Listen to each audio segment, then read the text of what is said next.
একটা ছোট সিদ্ধান্ত কি করে মানুষের ভবিষ্যৎ বদলে দিতে পারে। যদি তোমার সামনে এমন একটি সুযোগ আসে যেখানে লোভ আর সততার মধ্যে যে কোনো একটি বেছে নিতে হবে, তাহলে তুমি কোনটি বেছে নেবে? আজকের গল্পে দেখবে কিভাবে আমার জীবনে একটি ঘটনা আমাকে এমন একটা শিক্ষা দিয়েছিল যা আমার কোনো দিন ভুলতে পারবো না। তাই গল্পটি শেষ পর্যন্ত দেখো। আমার নাম ইয়াসিন। আমি একটি সাধারণ গ্রামের ছেলে। বাবা একজন দিনমজুর আর মা গৃহিণী। আমাদের পরিবারে খুব বেশি ধনী ছিল না, কিন্তু বাবা মা সবসময় আমাকে ভালো মানুষ হওয়ার শিক্ষা দিতেন। বাবা প্রায় বলতেন, টাকা পয়সা একদিন আসবে যাবে, কিন্তু মানুষের চরিত্র একবার নষ্ট হলে তা ফিরিয়ে আনা খুব কঠিন। তখন কথাগুলো গভীর অর্থ বুঝতাম না, কিন্তু একদিন এমন একটি ঘটনা ঘটলো যা আমার জীবন বদলে দিল। একদিন সকালে আমি স্কুলে যাচ্ছিলাম। সেদিন আমার স্কুলে একটি গুরুত্বপূর্ণ পরীক্ষা ছিল, তাই আমি একটু তাড়াহুড়া করছিলাম। রাস্তার মাঝামাঝি পৌঁছে হঠাৎ দেখি একটি কালো রঙের ব্যাগ পড়ে আছে। আশেপাশে কেউ ছিল না। কৌতূহলবশত ব্যাগটি খুলে দেখি ভেতরে অনেক টাকা, কিছু গুরুত্বপূর্ণ কাগজ এবং একটি মোবাইল ফোন রয়েছে। এত টাকা আমি জীবনে একসাথে কখনোই দেখিনি। আমার মাথায় নানা চিন্তা আসতে লাগলো। যদি এই টাকা আমি নিজের কাছে রেখে দেই, তাহলে পরিবারের অনেক সমস্যার সমাধান করে দিতে পারবো। বাবার কষ্ট কমবে, মায়ের জন্য কিছু কাপড় কিনতে পারবো, আর আমার তো খরচ আছেই। এমনকি আমার বহুদিনের স্বপ্ন একটি মোবাইল ফোন কেনা। আর মোবাইল ফোন তো পেয়েই গেলাম, কিন্তু একবার বাবার সে কথাগুলো মনে পড়ল। আমি ভাবলাম, এই টাকা তো আমার নয়। যার ব্যাগ হারিয়েছে সে হয়তো খুব চিন্তায় আছে। হয়তো এই টাকাগুলো তার জরুরি কাজের জন্য কিছু ছিল। আমি সিদ্ধান্ত নিলাম ব্যাগের মালিককে খুঁজে বের করব। স্কুলে গিয়েও আমার মন পড়াশোনায় বসছিল না।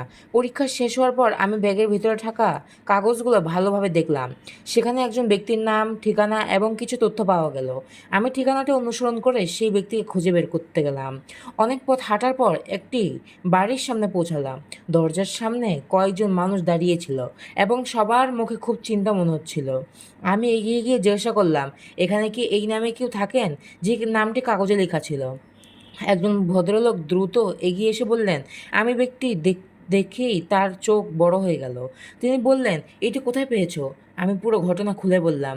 তিনি খুলে বললেন, এই সব কিছু আমার। হঠাৎ তার চোখে পানি চলে এলো। তিনি বললেন, বাবা, তুমি জানো না তুমি আজ আমাকে কত বড় বিপদ হাতের থেকে বাঁচিয়েছো। এই টাকাগুলো আমার মেয়ের অপারেশনের জন্য ছিল। ব্যাগ হারিয়ে যাওয়ার পরে আমি ভেবেছিলাম সব শেষ হয়ে গেছে বাবা। তার কথা শুনে আমি অবাক হয়ে গেলাম। যদি আমি লোভে পড়ে টাকাগুলো নিজের কাছে রেখে দিতাম, তাহলে একটি পরিবার কত বড় ক্ষতি হয়ে যেত। তখন আমি বুঝতে পারলাম সঠিক সিদ্ধান্ত নেওয়া কতটা গুরুত্বপূর্ণ। ভদ্রলোকটিকে আমি পুরস্কার হিসেবে কিছু টাকা দিতে চাইলেন, কিন্তু আমি নিতে রাজি হলাম না। আমি বললাম, চাচা, আমি শুধু দায়িত্ব পালন করেছি। তিনি অনেক জোর করলেন, কিন্তু আমি বিনিময়ের সঙ্গে কিছুই নিলাম না। শুধু নিলাম তার দোয়া, আর তাকে বললাম যদি আমি টাকাই নিতাম তাহলে ব্যাগটা দিতাম না। এরপরে তিনি আমার জন্য দোয়া করলেন এবং বললেন, সততার মূল্য সবসময় টাকা দিয়ে মাপা যায় না বাবা। তুমি জীবনে যত বড়ই মানুষ হোক না কেন। কয়েক মাস পরের ঘটনা। একদিন স্কুলে একটি অনুষ্ঠান আয়োজন করা হয়। সেখানে এলাকার অনেক সম্মানিত মানুষ উপস্থিত ছিলেন। হঠাৎ আমাকে মঞ্চে ডাকা হলো। আমি কিছুই বুঝতে পারলাম না। পরে না জেনে সেই ভদ্রলোকটা আমার সততার গল্প সবার কাছে বলছিল। স্কুল কর্তৃপক্ষ আমাকে সৎ ও আদর্শ ছাত্র হিসেবে সম্মান দিতে চায়। আমি তখন মঞ্চে উঠলাম। তখন সবাই হাততালি দিচ্ছিল। আমার বাবা মাও সেখানে ছিলেন। আমিও দেখলাম বাবার চোখে আনন্দের অশ্রু। সেই মুহূর্তে আমি বুঝতে পারলাম মানুষের স্বপ্ন ও বিশ্বাস পৃথিবীর সবচেয়ে বড় সম্পদ। সেদিন বাড়ি ফিরে আমি অনেকক্ষণ চিন্তা করলাম, যদি আমি সেদিন লোভের কাছে হার মানতাম তাহলে হয়তো কিছু টাকা পেতাম, কিন্তু মানুষের সম্মান, বিশ্বাস এবং নিজের আত্মসম্মান হারিয়ে ফেলতাম। আর আজ যে ভালোবাসা ও সম্মান পেয়েছি তা কখনোই পেতাম না। এই গল্প থেকে আমরা একটি বড় শিক্ষা পাই। সততা এমন একটি গুণ যা মানুষকে সবার থেকে আলাদা করে তোলে। জীবনে কখনো অন্যের হক নষ্ট করা উচিত নয়। সাময়িক লাভের জন্য ভুল পথে গেলে হয়তো কিছুই পাওয়া যায়, কিন্তু শেষ পর্যন্ত ক্ষতিই হয় বেশি। অন্যদিকে সত্য ও সততার পথে চললে হয়তো শুরুর কষ্ট হয়, কিন্তু একদিন না একদিন তার সুন্দর ফল অবশ্যই পাওয়া যায়।